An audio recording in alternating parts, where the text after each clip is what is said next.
Good evening. I think we should. Birshut Arav Harari and Birshut Abe Masri that always open his house for us.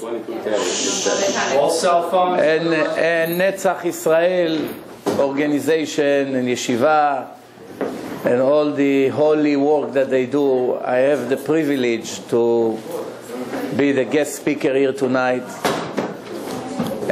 Most of you I already saw before, but I see some new people here, Baruch Hashem. In case you are interested to watch my other lectures, you have my website, divineinformation.com. It's all free of charge, and there's about 500 lectures approximately there, and in different topics, in Hebrew and in English, some in Russian also. So you can find different topics there. Tonight, since the event is to help the yeshiva, which is the holiest thing that a person can think of, I would like to open up the heart to the people a little bit about the responsibility and the importance of the mitzvah of tzedakah, especially when it comes to Torah. Many Jews, Baruch Hashem, has a merciful heart. 3 of the signs of the Jewish nation, one of them is to have mercy, to see somebody in need and right away run to help. Yeah, and Gomle Chasadim, which is also kindness. They helping, they run to help, they volunteer. And shy, they embarrass when it's necessary. They have the busha. A person that doesn't have busha, he doesn't have wisdom.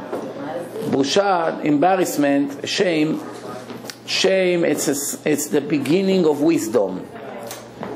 A person that doesn't have a shame, it's a sign that he has problems with his wisdom and intelligence. Why? He may be a doctor or a professor. It's not an indication that he's wise. Why? Many people can remember the books that they read and they just know it by heart. It doesn't mean they are very wise people, because they choose the wrong things every second of their life. So how do we know, according to God, according to the Torah, that the beginning of wisdom is really when you see that a person has a shame, even when he's a teenager? Once he has a shame about something that he does wrong, that's a sign that this person has, Baruch Hashem, his conscious work properly. We learn it from Adam. After Adam made his sin, Hashem came to him. Obviously, he didn't know what to expect now. First sin in a creation, right after he was created. And then when he ate from Etz Hadat, the first symptom was that he became ashamed. That was the first thing that happened to him. After Etz Hadat means the tree of knowledge, the tree of understanding. It opens up the brain. The first thing that happened to him, he realized, I'm not modest. You know, he's naked, his wife, all of a sudden they realize. Now remember, who did they have to be embarrassed of? There were no people. The animals. I always use this story that when a person lives in this world for 70, 80, 90 years, if he's lucky, what happened right after? We all finish here and we go in front of Hashem, and our entire life movie is being displayed. Every second, every event of our life, every thought, every beep we ever made, everything will be reviewed and analyzed. Even the good things that we did is going to be analyzed if we did it good enough. Maybe we could have done a lot better. That's what it means, din vecheshbon. Din is judgment. Everybody understands judgment. We see here in courts judgments. Cheshbon means every reward is being calculated to be 100% precise, which means if 2 people did the exact same mitzvah, not necessarily they have the same reward, because one grew up in Bnei Brak and the other one came from the kibbutz. The one from the kibbutz who made tshuva, every mitzvah he does, he gets a lot more rewards. Also his punishments are a lot easier. Why? This one, his father is a big Rav, all his life he saw Torah. The other one, he comes from out of nowhere, almost like a goy. His value in Shamayim, b'makom sheba'alei tshuva ondim, in a place where ba'alei tshuva standing, even from birth cannot achieve this level. So anyway, as I started to say, after Adam ate from the tree, he opened up his eyes and he realized. Now he was embarrassed from the animals, and I always like to use this story. A person went to make a sin, and he was about to make a sin, and a goy passed by, and he was very embarrassed because the goy is going to remember his face, and tomorrow he's going to hear on the news that he broke into a car or he did something. So because the goy saw him, he's embarrassed to continue with his sin. So he's thinking, I'll come next week, I break into the car. I don't want to do it now, it's fresh. So he's embarrassed from the goy. Then another person comes to make a sin. He sees a little kid, 2 or 3 years old, is staring at him. He's trying to push him out of the room. The kid doesn't want to go. He's embarrassed from the kid. So he doesn't want to make the sin. He's embarrassed from a 2-year-old kid. Try to give him candy, throw it out, maybe he will leave the room. The boy is stubborn, staying right there, and he doesn't want to move. Then the next week he comes to make a sin. He sees a dog there. An animal, a dog. What's a dog? Big deal. So the dog is staring at him. He cannot make the sin in front of the dog. That's the story. What's the nimshal? What are we learning from this story? After 120 years, we all come in front of Hashem. Is going to show us that incident, that a person went and he was embarrassed to make a sin in front of a dog. And then Hashem will say to the person, tell me, am I worse than a dog in front of you? When the dog watched you and he stared at you, you couldn't make the sin in front of a dog. That means the dog, you pay more respects to the dog than me. Didn't you read in my Torah that it says, Ayin ro'ah ve'ozen shomad v'chol ma'asecha b'sefer nichtavim? Don't you see that I'm reviewing your entire life? I warned you in the Torah that everything has been recorded. And then a person will have a very serious problem. Oh, what am I going to answer this question? So, in tzedakah, which is one of the most important mitzvot in Judaism, is actually a part of the foundation of Judaism. We, the Jews, taught the importance of charity to the entire universe. Without the Jews, the Goyim would not have any idea about charity. They wouldn't understand about good deeds, about rewards and punishments, and being stingy and being generous. Everything whatever they do today, they learn from the Torah. The things that they do, when they donate to all these avodah zarah of them, the idea that they have is, I'm helping God. They don't understand that this is the wrong one. But the idea behind it is they try to help whatever their idol is to become more, famous and more successful, and more followers will follow it. That's their idea. That's why they donate. We, the Jews, the only nation that has the truth, our responsibility is much greater than theirs. We have the truth. We have to do what Hashem told us. Now we know that everything that Hashem told us, from here we can learn a lot about what He thinks about it. Everything. For instance, if Hashem told us about the importance of being Mechalel Shabbat, Chas v'Shalom, we see in the Torah that it mentions so many times in the Torah, and with such a severe punishment, we know right away it's very important to Hashem. There's no games here. It's very important to Him. It's much more important than to make netilat yadayim here and there. Obviously, it's not the same punishment, so obviously it's more important. It's a covenant. It's the foundation of Judaism. Oti beni uvenechem. Same thing, tzedakah. If we see that Hashem told us in the Torah, tzedakah tatzil mimavet, the ability of tzedakah is to save life instantly, which means, chas v'shalom, a person has a verdict signed in Rosh Hashanah, in the judgment days against him, to a specific day, chas v'shalom, to die. And he did tzedakah in that day, the ability of the amount of money that he gave out was able to completely put his verdict on hold, constantly, immediately. The Gemara brings few examples. Yeah, you are welcome to come in, that's okay. Yeah, thank you, thank you. Now you cannot run anymore. See, very good. Maybe you move some of the chairs to the ladies' side. Yeah, thank you. No. Very good. Don't worry, it won't be long. The torture will be very short. So, as everything else in life, if we see that Hashem told us that the ability of tzedakah is to change the verdict of a person from negative to positive instantly, this is something, if a person think wisely, it's not just another thing. You can go today to any court you go, and you offer to donate $1 billion to the library, or I don't know where, to the orphan house. No, it won't reap any verdict. The judge will say, I'm very sorry, it's a little bit too late. Now you are convicted in a court of law, and there's nothing I can do, right? But here the Torah, it's like chas v'shalom. In a way, it's like as soon as you do it, Hashem says, wait, don't touch this person. His status automatically changed. That's the ability of tzedakah. The Gemara says when the nation of Israel came out of Egypt, there was one wicked one, his name was Micha. Micha is a baby that one Egyptian took and put him inside the construction. When the Jews were building, supposedly, you were the one who announced to put the cell phone off. My Rabbi. No, I did. You're the one? Okay. Rabbi. There you go. So the point is, so they put the baby inside the building, and Moshe Rabbeinu asked Hashem, where is the justice? What is this baby did that he deserved to die like this just when he was born, you know? So Hashem said to him, oh yeah? Okay, take him out. Let's see what's going to happen. Take him out. And then later he became a wicked person. What did he do? He had an idol. He takes his idol with him, and he convinced Jews in the middle of the exodus of Egypt. I never understood this. It's hard to believe this Midrash. How can it be such a thing? After a year of miracles, after he saw all the things that happened in Egypt, he takes an idol and convinced Jews to come bow down to this idol. So the angels, they were going crazy from what's going on here. How is the smoke comes in front of his statue, and they want to go and take revenge against this Micha.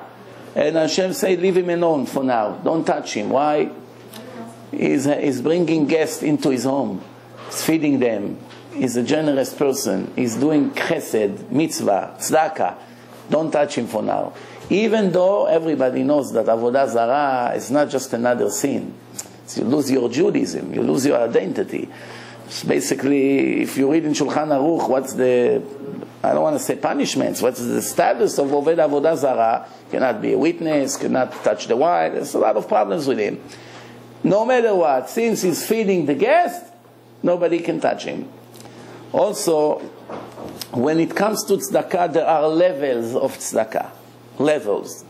Usually, you're going to find that generous people, there are people who are generous. Some people are not. Everybody has his tikkun.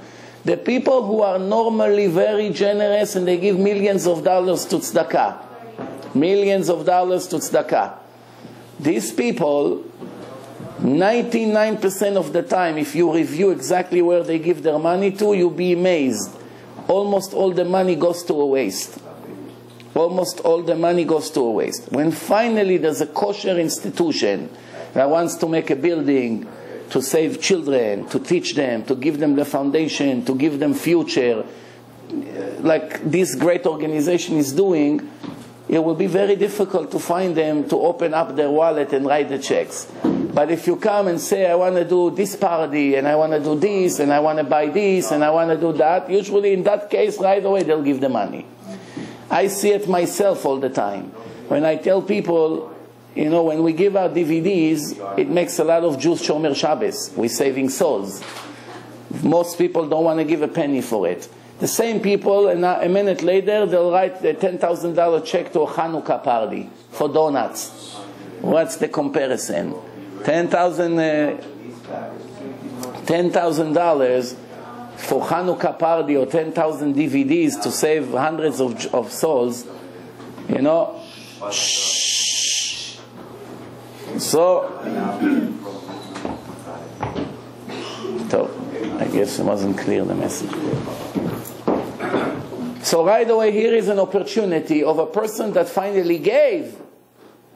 How did he invest the money? Now it's very interesting, because usually the wealthy people, they're very clever in business.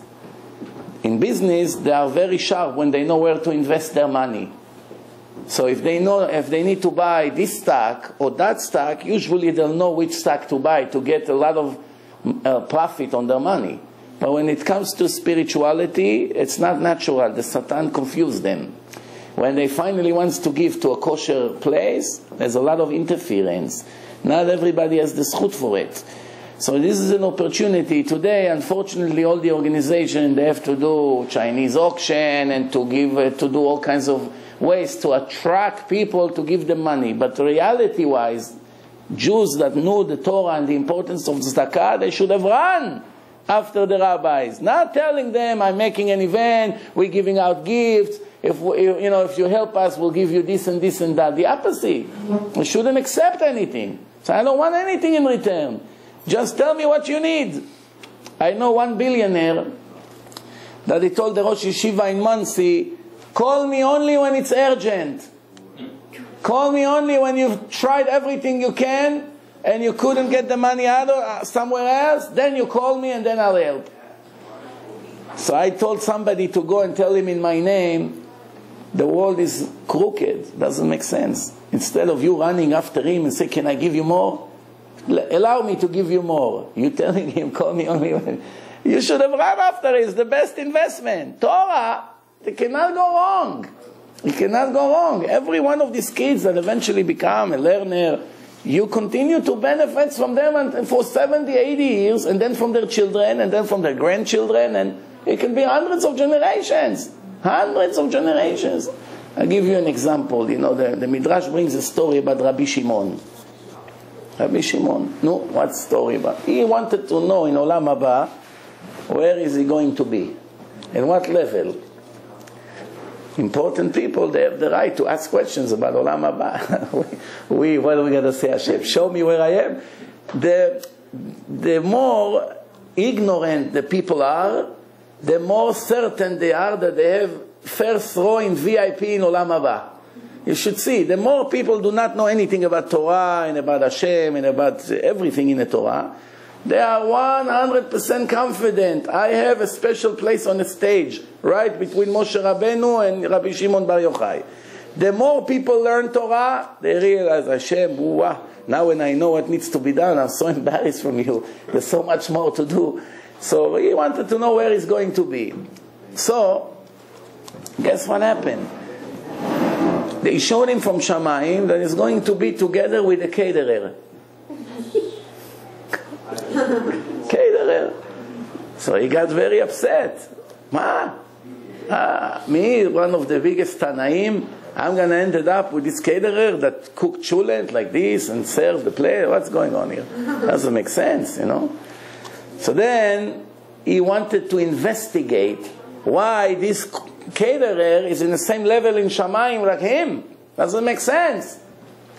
So he went, he knocked on his door, he said, I'm passing by, can I stay in your house for a few days?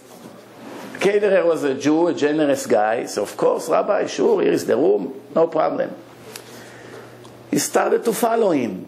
He sees somebody, he knocks on the door, he gives a little tzedakah. No, that's for sure doesn't get him to where I am, he's thinking. Then another person, he gives a little tzedakah here, a little there, he goes to daven, he does, some good mitzvot, but Rabbi Shimon is looking. I have to find the real reason why he's such an important person. After a week, he doesn't see anything. See an ordinary kosher Jew, that's it. So he said, listen, I have to leave, but before I leave, I want to ask you a question. You are a very important person in Shamayim. You had to do such an important mitzvah. Can you tell me which mitzvah you did? So I'm thinking the caterer, say, well, the only mitzvah I can really think that I ever did is this. I used to work for the duty. In the port, when the boats come, they bring their merchandise. I was an assessor.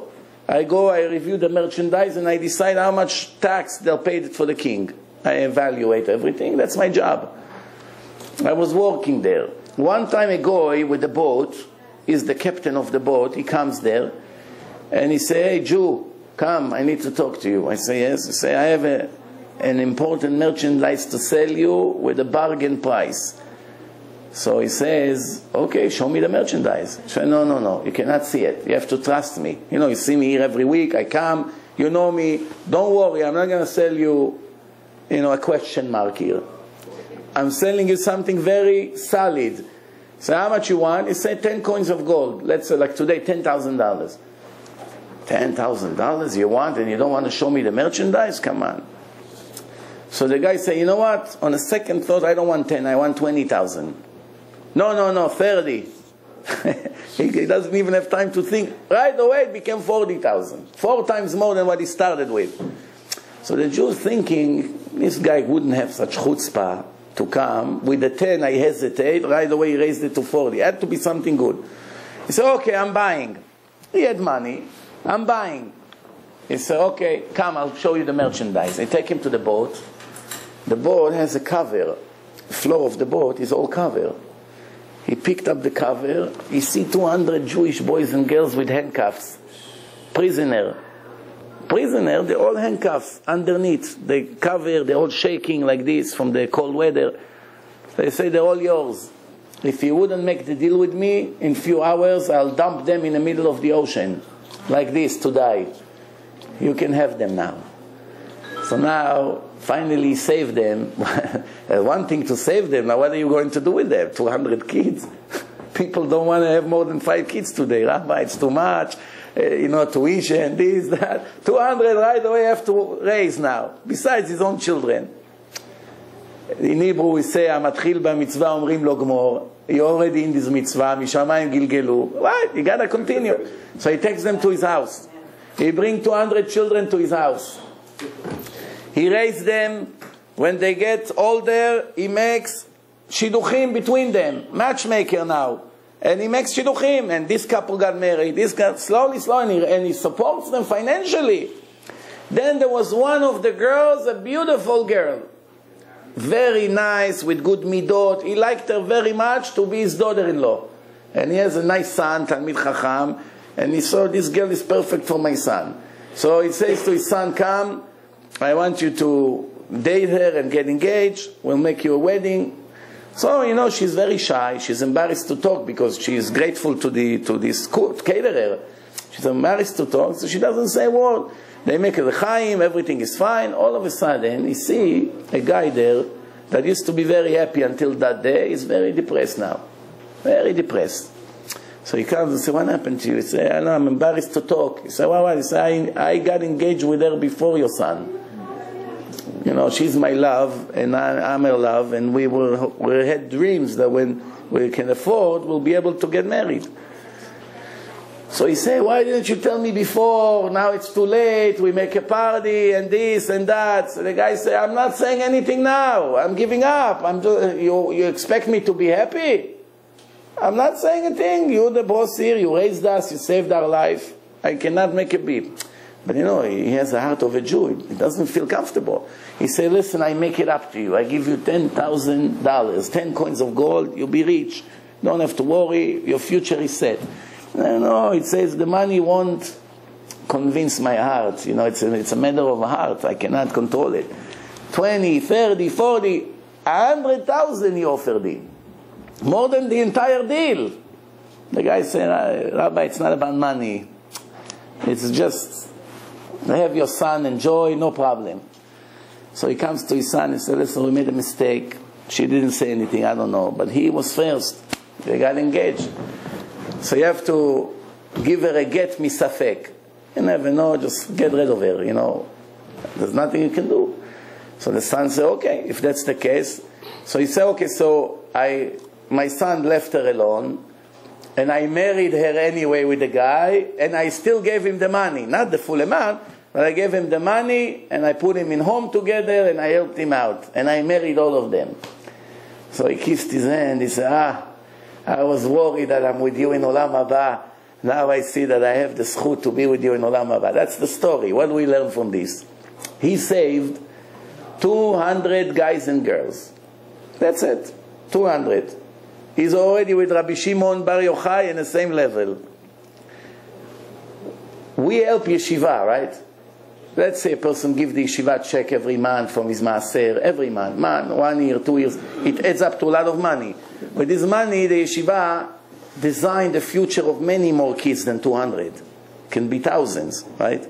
The Rav just told me we're talking hundreds of Talmidim, and not only here, in Israel, here, there, so many activities for so many years, and Baruch Hashem, the future will bring even a lot more. So you have a little bit of each one, a share here, a share there, it's like a stock. Continue to produce. And then they have one day children, and grandchildren, and grandchildren. And it's only money, and believe me from experience, that most of the people who don't give their money to the Torah in the end the money goes to nonsense. It goes to nonsense. One day, chas v'shalom, they pass away, the government here takes half, right away, tax, Then their children makes all kinds of sins with this money. Believe me, when they go there, they're not so happy. When they see all these millions that I made, in the end, look what happened to it. I once asked a question, maybe you heard that from me or not. What's better? To be miserable poor or miserable rich? Poor. Right away everybody thinks, oh, at least if I'm miserable, I'll be rich. I don't have to worry about the bills. The answer is no, my friend. Miserable rich is already finished mentally. Why? I have everything I could have thinking of. I have cars, I have houses, I have this, I have that, and I'm never going to be happy. Nothing makes me happy. I'm depressed all the time. The poor one has a dream. One day I'll make it. One day I'll make it. I'll close my first deal. I'll buy myself a nice car, a nice watch, nice house, whatever it is. I'll be finally happy. So he has hopes. The person that has hopes, even false hopes, just the fact that he has hopes, give him a reason to want to live. Once there's no future, nobody wants to live anymore. That's why a lot of these movie stars and musicians, they are the #1 in committing suicide. Highest suicide cases. Why? Because they thought always, when I'll become, famous with glory and fame, I'll be on top of the world. And then they realize it's all empty life. And when they see it, they go into drugs first. Almost all of them in heavy drugs. Almost all of them. It's hard to believe. You may think, why a person like this have such miserable life? Alcohol, drugs, going here, going there, so much. And in the end, we the Jews have to learn from one goy. Two goys, I should say. There are two goys in this world that will make each one of us a lot of problems. One of them is Bill Gates, one of them is Warren Buffett. Because of them, we're going to pay big time in our trial. Why? Bill Gates says in an interview in Israel, before I'll die, I'll make sure I'll give all my money to charity. I already gave 17 billion. He has 50 billion at that time, about a year and a half ago, when he was interviewed in Israel on prime television. And he say, I'm only planning to leave my children, which means more than one. I think he has 2 children, a boy and a girl. $10 million. That's it. Couldn't buy a house in Brooklyn even. $10 million is going to leave his children. That's it.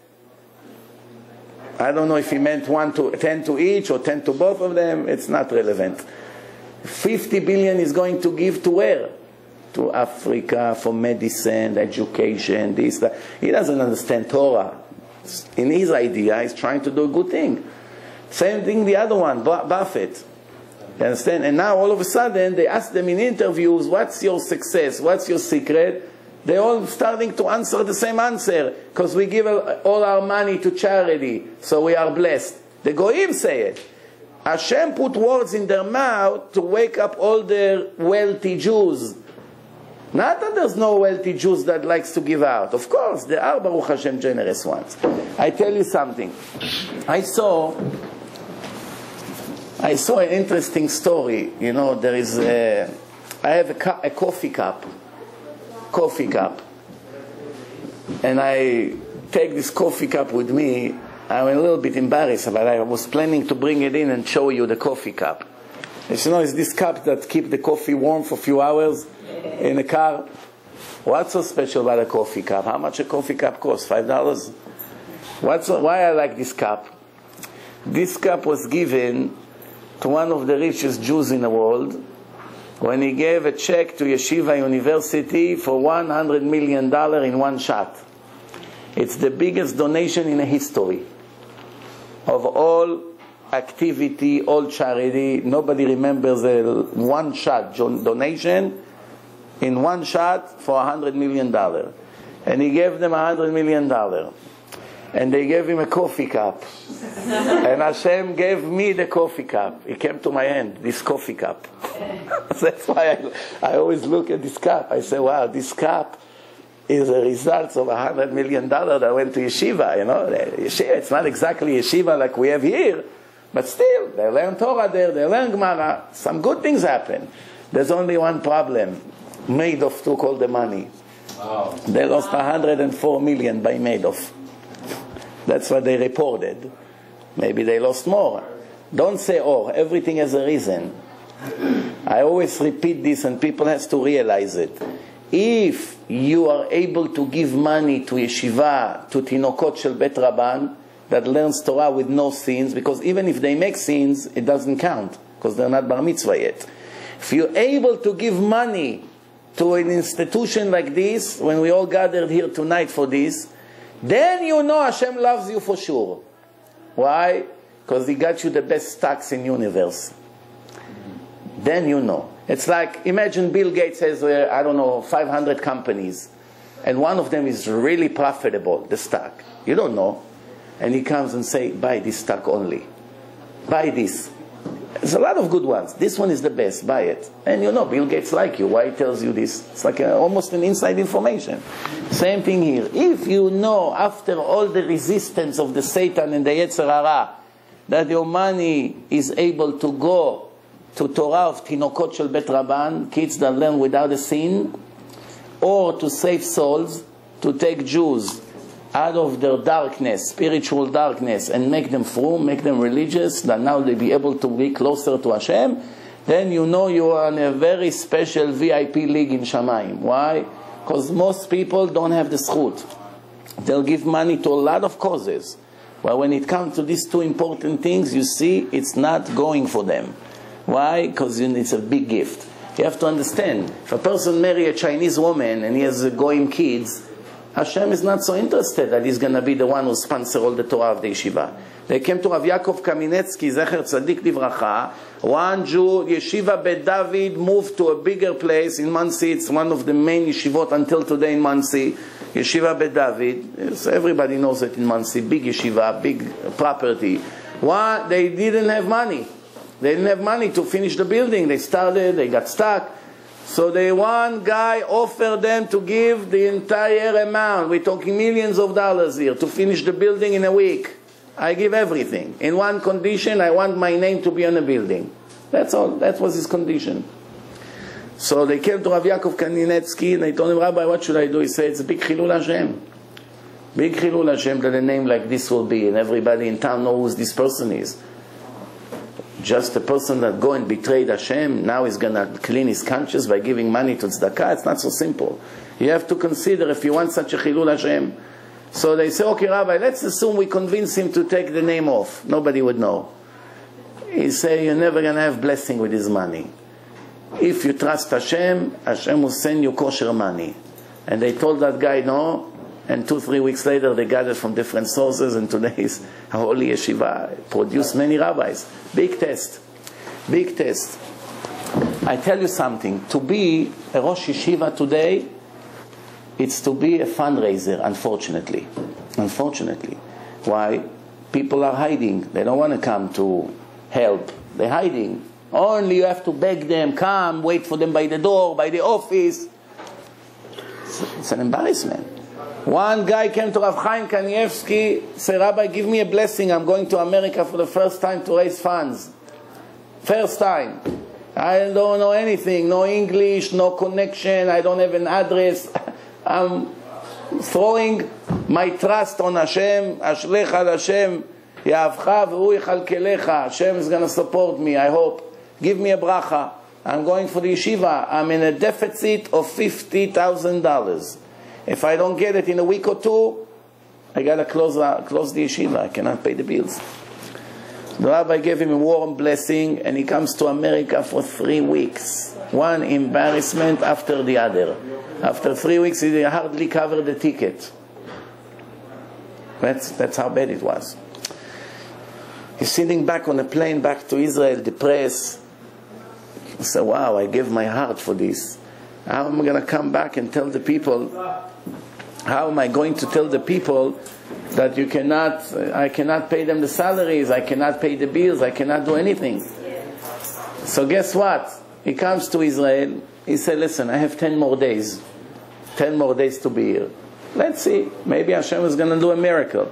A day or two after, somebody comes to this Rab with an envelope. He opened the envelope, he see a check for $50,000. Exactly the money that he was short to keep the yeshiva going. He looks at the address of the check. He sees that it's a guy from Bnei Brak. Where does the guy live? 2-3 blocks away from his yeshiva. Bnei Brak, it's close, it's nearby.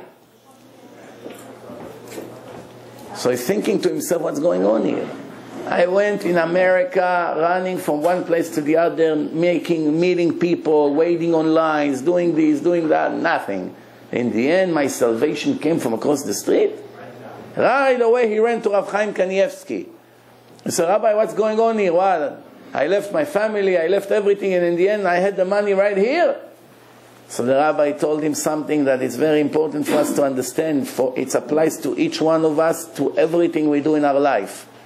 The rabbi told him, you don't understand. The only reason you got this check is because you went to America and you show Hashem how much you care for the children in your yeshiva.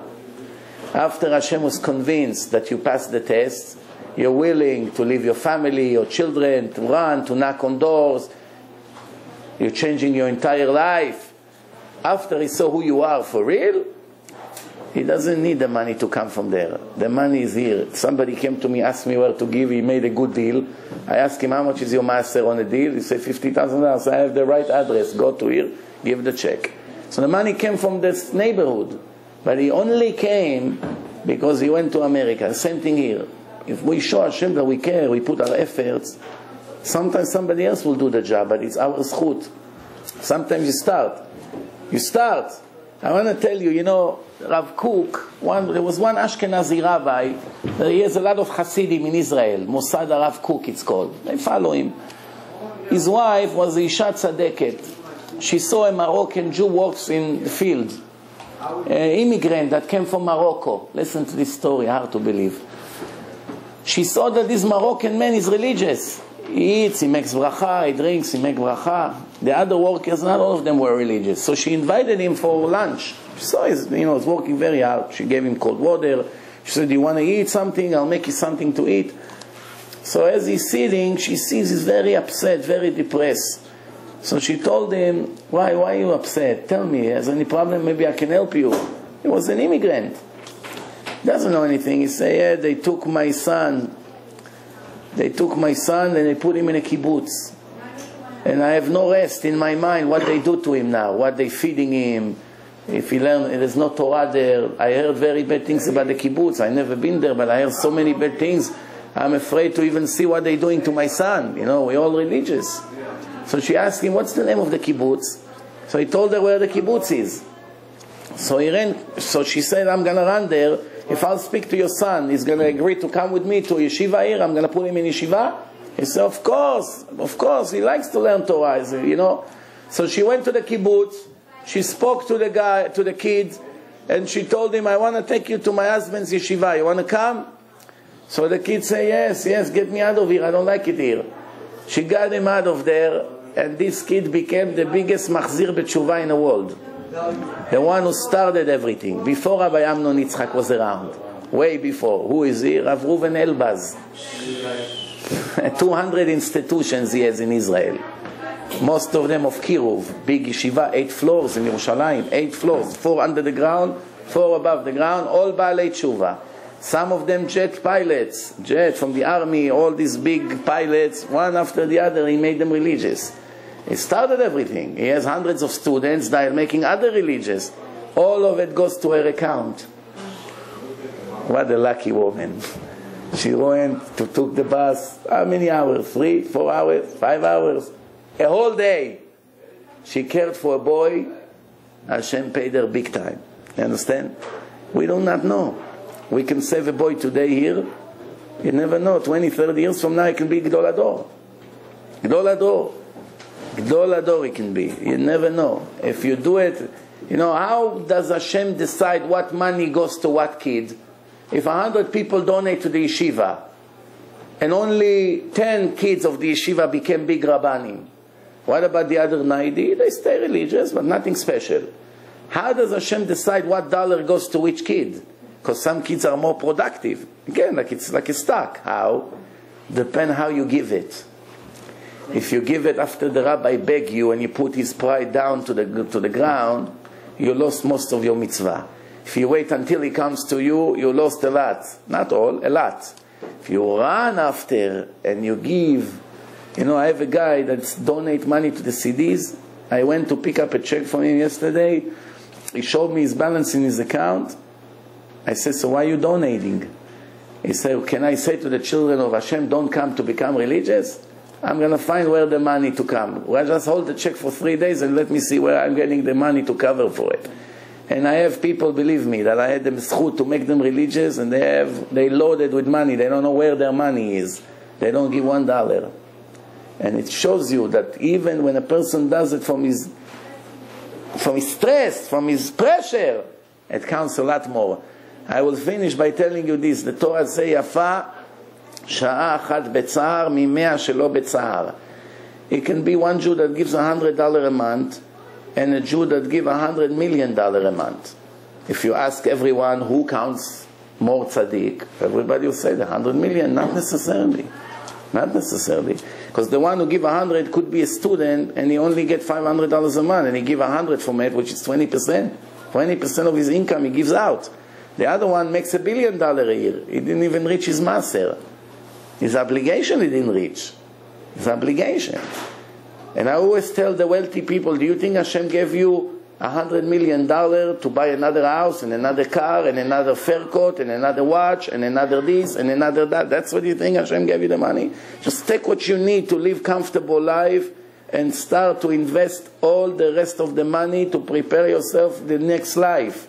Because over there it's eternity. Over here the fur coat is 10, 20 years, it goes to the garbage.